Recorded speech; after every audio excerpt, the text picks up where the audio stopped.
ఇప్పుడు అందరి చూపు దేశంలోని పార్లమెంటు వైపే ఉంది. ఎందుకంటే కీలకమైన 2 బిల్లులపై చర్చ నడుస్తోంది. అయితే ఏపీకి సంబంధించి కూటమితో పాటు వైసీపీకి రాజ్యసభలో ప్రాతినిధ్యం ఉంది. ఏపీ నుంచి లేదు కానీ జాతీయ స్థాయిలో కాంగ్రెస్తో పాటు వామపక్షాలకు ప్రాతినిధ్యం ఉంది. అయితే కాంగ్రెస్ పార్టీతో పాటు వామపక్షాలు ఈ బిల్లులపై అభ్యంతరం చెప్పాయి. దక్షిణాది రాష్ట్రాలకు అన్యాయం జరిగితే సహించేది లేదని హెచ్చరించాయి. దాదాపు దక్షిణాది రాష్ట్రాల పార్టీలన్నీ ఒకే స్టాండుతో ఉన్నాయి. అయితే వైసీపీ మాత్రం ఈ 2 బిల్లులకు మద్దతు తెలుపుతున్నట్లు బీజేపీ పెద్దలకు బాహాటంగా చెప్పింది. ఈ బిల్లులపై చర్చ జరుగుతున్న సమయంలో ప్రత్యేక హోదా విషయాన్ని ప్రస్తావించారు ఎంపీ పెద్దిరెడ్డి. కానీ ప్రత్యేక హోదా ఇవ్వాలని కేంద్ర ప్రభుత్వాన్ని డిమాండ్ చేయలేదు. ఏదో అడిగామంటే అడిగాం అన్నట్లు ప్రత్యేక హోదా గురించి ప్రస్తావించి వదిలేశారు. అయితే ఈ ప్రత్యేక హోదా ప్రస్తావన వెనుక వైసీపీ రాజకీయ వ్యూహం ఉంటుందన్న అనుమానం కూడా ఉంది. 2014లో అధికారంలోకి వచ్చింది టీడీపీ. కేంద్ర ప్రభుత్వంలో కీలక భాగస్వామిగా మారింది. అప్పటి ఎన్డీఏలో కూడా చేరింది. అదే సమయంలో బీజేపీ రాష్ట్రంలో ప్రభుత్వంలో భాగస్వామి అయ్యింది. కానీ ఇప్పటి మాదిరిగా కేంద్రం మాత్రం ఏపీకి ప్రత్యేక నిధులు ఇవ్వలేదు.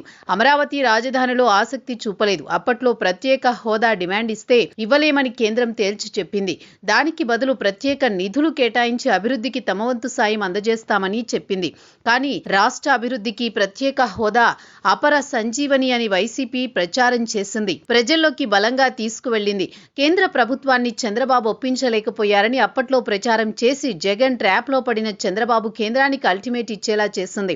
ప్రత్యేక హోదా ఇవ్వాల్సిందే అని తేల్చి చెప్పారు చంద్రబాబు. అందుకు కేంద్రం అంగీకరించకపోవడంతో ఎన్డీఏకు గుడ్ బై చెప్పారు. కానీ అది జగన్ రెడ్డి ట్రాప్ అని టీడీపీ ఎన్డీఏ నుంచి గుడ్ బై చెప్పిన మరుక్షణం బీజేపీ వైసీపీకి సాయం అందిస్తుందని అంచనా వేయలేకపోయారు.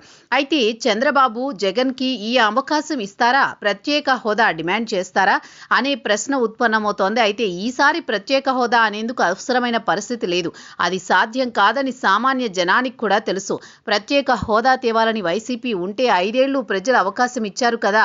కానీ అప్పుడు చేయలేనిది ఇప్పుడు మాత్రం ప్రత్యేక హోదా కావాలని ఎలా అడుగుతున్నారు అంటూ ఖచ్చితంగా దాని వెనుక రాజకీయ వ్యూహం ఉంటుంది. అయితే ప్రత్యేక హోదా చుట్టూ రాజకీయాలు చేస్తామంటే మునుపటి మాదిరిగా వైసీపీకి వీలు పడే అవకాశం లేదు. ఎందుకంటే ఇప్పటికే దీనిపై ప్రజలకు ఫుల్ క్లారిటీ వచ్చింది.